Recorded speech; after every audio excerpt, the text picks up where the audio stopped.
Assalamualaikum warahmatullahi wabarakatuh. Bertemu lagi dengan saya di channel YouTube Kanda Data. Kali ini saya akan membawakan sebuah topik bagi teman-teman, adik-adik yang sedang menulis skripsi. Bagaimana cara membuat rumusan masalah skripsi yang baik? Di sini saya akan memberikan tips-tips yang semoga bermanfaat bagi teman-teman dalam memperkaya rumusan masalah skripsi agar lekas ACC oleh dosen pembimbing. Baik, sebelum saya lanjutkan, saya informasikan kepada sobat semuanya, agar tidak tertinggal dengan update video terbaru dari Kanda Data, silakan klik subscribe dan nyalakan loncengnya. Ketika kita menulis sebuah skripsi, di situ ketika akan melakukan riset, di awal, di bab pendahuluan, kita perlu menulis rumusan masalah. Ada yang menyebutnya perumusan masalah. Itu identiknya sama ya. Jadi apa itu rumusan masalah? Rumusan masalah ini umumnya kita buat dalam sebuah narasi, kemudian diakhiri dengan sebuah research question atau pertanyaan penelitian. Jadi pertanyaan penelitian yang dijawab melalui penelitian ini umumnya akan ada di subbab rumusan masalah. Lalu apa fungsinya? Yaitu mengarahkan proses penelitian mulai dari kita mengumpulkan data hingga analisis. Tentunya rumusan masalah ini harus jelas, spesifik, dan pastinya terukur. Oke, kita dalami lebih lanjut. Bagaimana karakteristik dari rumusan masalah yang baik? Yang pertama adalah mengidentifikasi masalah dengan jelas. Ketika kita menulis di pendahuluan, sebuah riset kita latar belakangnya bagaimana, kemudian nanti di rumusan masalah kita akan mengidentifikasi masalah penelitian yang relevan dengan topik yang kita ambil. Nah, selanjutnya kita harus jelas tuh identifikasi masalahnya. Setelah kita identifikasi, kita temukan isu atau gap yang ada. Nah, dari masalah-masalah yang ada, kemudian kondisi di dunia nyata seperti apa, atau hasil penelitiannya sudah dilakukan seperti apa, lalu akan muncullah sebuah isu atau gap. Nah, dari isu atau gap ini nanti kita ke poin yang ketiga, yang dapat dijawab melalui penelitian empiris itu yang akan kita kerucutkan ke arah sana, seperti itu. Jadi kan memang masalah banyak, kita rumuskan, kemudian kita temukan research gap-nya seperti apa, baru kemudian kita identifikasi yang mana nih yang dapat dijawab melalui sebuah penelitian empiris. Nah, tentunya dari rumusan masalah ini adalah memberikan kontribusi ya. Kontribusinya itu bisa kita melakukan sebuah riset yang baru atau kita melakukan penguatan riset sebelumnya atau kita konfirmasi, bisa juga mengkoreksi, melengkapi dan sebagainya dari hasil penelitian sebelumnya. Langkah-langkah untuk membuat rumusan masalah. Yang pertama tentunya pilih tema yang menarik dan relevan. Temanya ini terkait dengan judul, karena ini sangat terkait dengan judul skripsi. Kemudian kita sudah identifikasi gap penelitiannya itu apa, atau masalah yang belum terpecahkan apa. Nah, ini yang penting. Hindari perumusan masalah yang terlalu luas dan juga terlalu sempit. Kalau terlalu sempit, kita akan terlalu sekupnya kecil.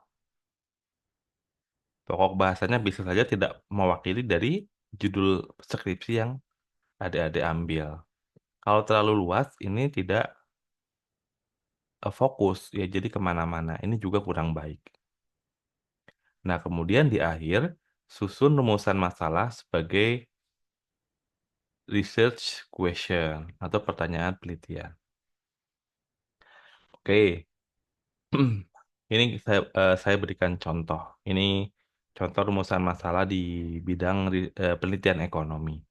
Misalkan kita akan mengamati topiknya adalah dampak inflasi terhadap daya beli masyarakat. Nah, ini rumusan masalahnya adalah setelah kita identifikasi, kemudian kita juga bisa menggunakan citasi hasil penelitian sebelumnya untuk mendukung ya dari mengapa kita mengambil merumuskan eh, hal tersebut yang akan kita teliti di skripsi. Nah, kemudian di akhir-akhirnya itu barulah kita mengerucut ke pertanyaan penelitian. Misalkan di sini, karena topiknya adalah dampak inflasi terhadap daya beli masyarakat, masalahnya bagaimana hubungan antara tingkat inflasi dan daya beli masyarakat di Indonesia, misalkan di periode satu dekade terakhir, misalkan 2010 sampai 2020. Kemudian, faktor-faktor apa yang paling mempengaruhi daya beli di tengah kenaikan inflasi? Bagaimana peran kebijakan pemerintah dalam menjaga daya beli masyarakat selama periode inflasi tinggi?